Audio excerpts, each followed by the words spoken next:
Hi everybody, today's lesson is about writing equations of lines.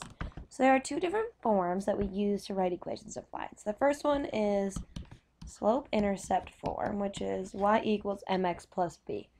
And we use it when we have the slope and the y-intercept.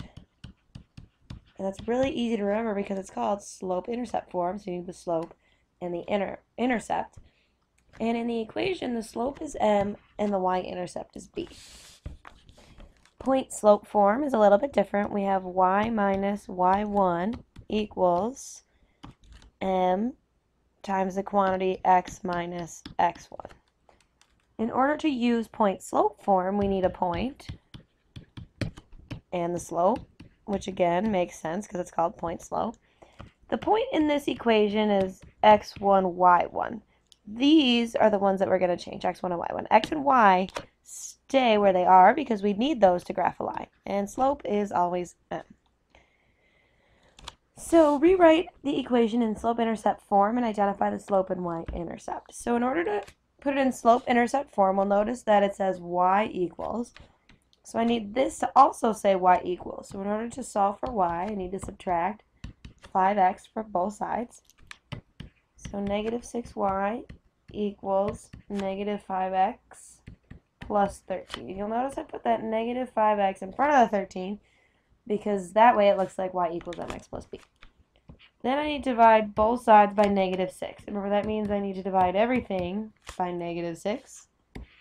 So that gives me y equals negative divided by negative is a positive 5 over 6x minus 13 over 6. I'm going to leave it as a fraction. And my slope now is 5 over 6. And my y-intercept is negative 13 over 6. Because we know that in the equation, m is the slope, b is the y-intercept. Okay.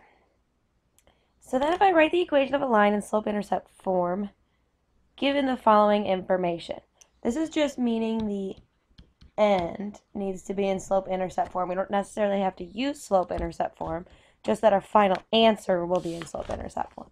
So this, they give me the slope, so m, and the y-intercept is negative 7. So that's m and b. And if I look at my two equations, that would mean I should use slope-intercept form because that would be the easiest way to go. So y equals negative 2/3 x minus 7. Y equals mx plus b. It's as simple as that for this one.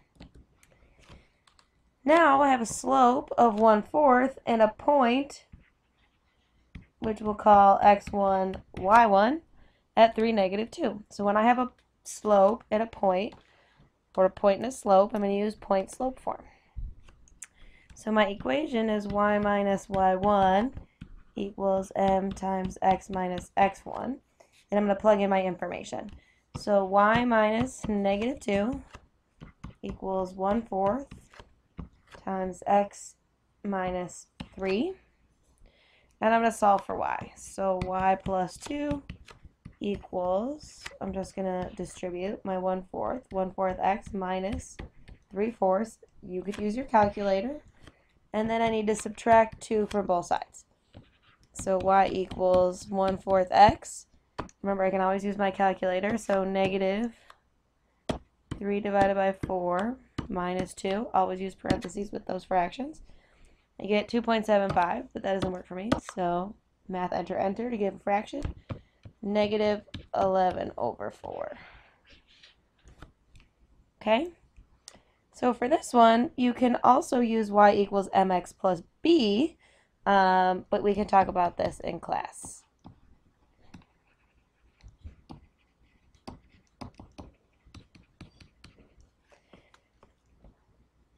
When you're given 2 points, I don't have anything really that I need for both of these, right? I have 1 point in the slope here and slope and y-intercept. So basically, on every problem, I definitely need the slope. I can't write the equation of a line without the slope. So I'm going to find it. We know that we already know how to find the slope given 2 points. I need to do y2 minus y1 divided by x2 minus x1. And be super careful with our negatives. We get negative 4 over 10, which is negative 2 over 5. So now I have the slope and I have 2 points. So I'm going to use my point slope form. I'm just going to choose 1 point to use. You can choose either. So I'll go y minus negative 6 equals negative 2 over 5 times x minus 5. So that becomes y plus 6 equals, we'll distribute, negative 2/5 x plus negative times a negative is positive 2, negative 2/5 times 5 is positive 2. Then I need to subtract 6 from both sides. So y equals negative 2/5 x minus 4. All right. So an x-intercept is negative 2.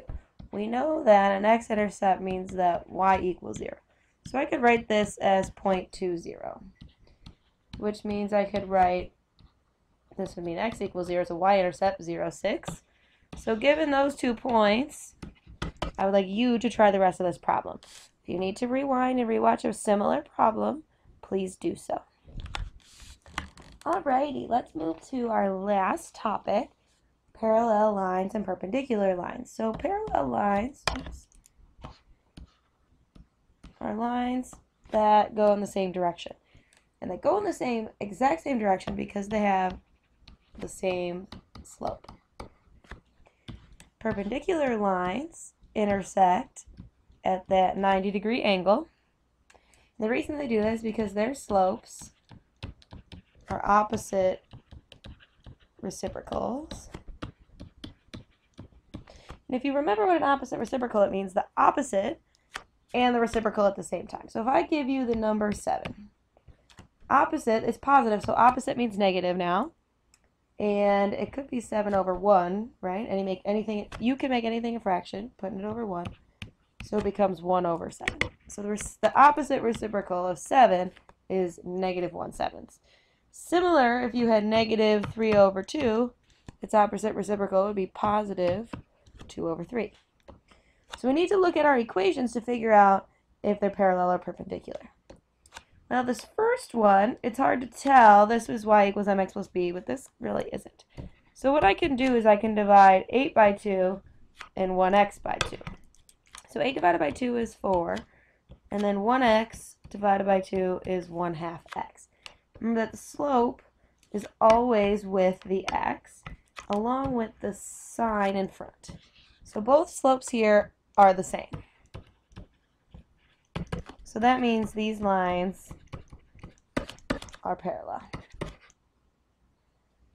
Now we might think that these are either the same or they're definitely opposite, one's positive, one's negative, but they are not reciprocals. So if they're neither opposite reciprocals or the same, they are neither parallel or perpendicular, which just means they're like any 2 lines. Those look kind of perpendicular. Any 2 lines. Now, my slope in the top one is 5, and in the bottom equation is negative 1/5, which are opposite reciprocals. So what does that mean? You are correct, hopefully. They are perpendicular. Remember that if you have any questions, you're confused, you didn't get everything quite right the first time around, you can always rewind, pause, try again, and do what you need to do to be prepared for class. See you then.